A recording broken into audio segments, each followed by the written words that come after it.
Hey everybody out there on YouTube. Today I'm going to be reviewing the Nokia 2660, and I'm going to be comparing it to my own 6085. I know both these phones are a little bit older. They actually both have the same interface. They're both exactly the same. Let's exit on those. Yeah, you can see top little interface screen is exact same. Their little outside screens are pretty much the exact same, except this one looks a little darker because of the coloring on the glass. But the 2660 here, compared to my 6085, you can see that they're about similar sizes. You know, their differences in them are pretty much really not that much, except for this doesn't have a camera and it doesn't have an external SD slot, but it does have a bit nicer form factor. Like, this thing looks a bit big, it's a bit chunky, it's got a whole bunch of buttons on the outside, where this one has no buttons on the outside. No volume controls, no camera buttons since it doesn't have one. No extra little SD card slots like this one does. It's all nice and clean, and even there's no little connections at the bottom. All the connections are dealt through up here with a headset jack over here on the left, a power connector on the right here or on your left, and a mini USB connector there. I don't know what type that is, but it's some sort. All hidden behind this nice little rubberized flap. Looks nice. The screen is alright. I mean, nothing to write home about or anything. It just looks a bit bigger than this phone, but they're technically the same size, same contrast ratio, same color, same exact damn interface.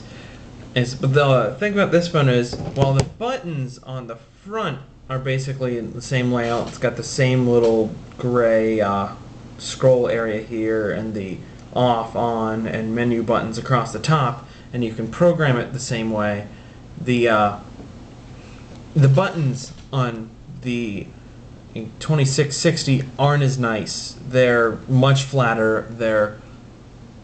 While they are a bit better illuminated than my 6085, since they are flat, you can't text with them very well, and these top two menu buttons here are sort of recessed in behind the hinge.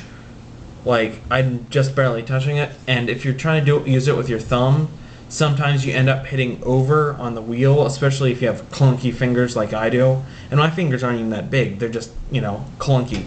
So, yeah, call quality is the same on both phones pretty much. This one does have the nice option of a loudspeaker, where this one doesn't. Most people can hear us fine, and I mean, neither one gets signal better than the other. They're both a little quirky at times, but they're both pretty good. Yeah, if it wasn't for the buttons on this thing, I'd say great phone, but the fact that there's no real buttons, and there's no real easy way to download ringtones. Even though this thing does have a media player, you can't play anything unless you have it hooked up to a Bluetooth connection.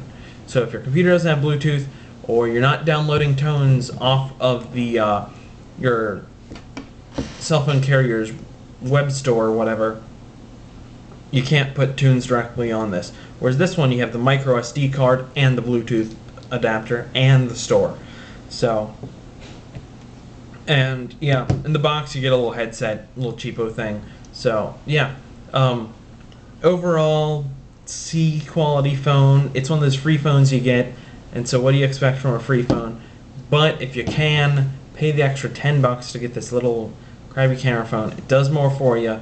You'll like it much better. So yeah. Okay, well, I think that's it for tonight, and you guys have fun.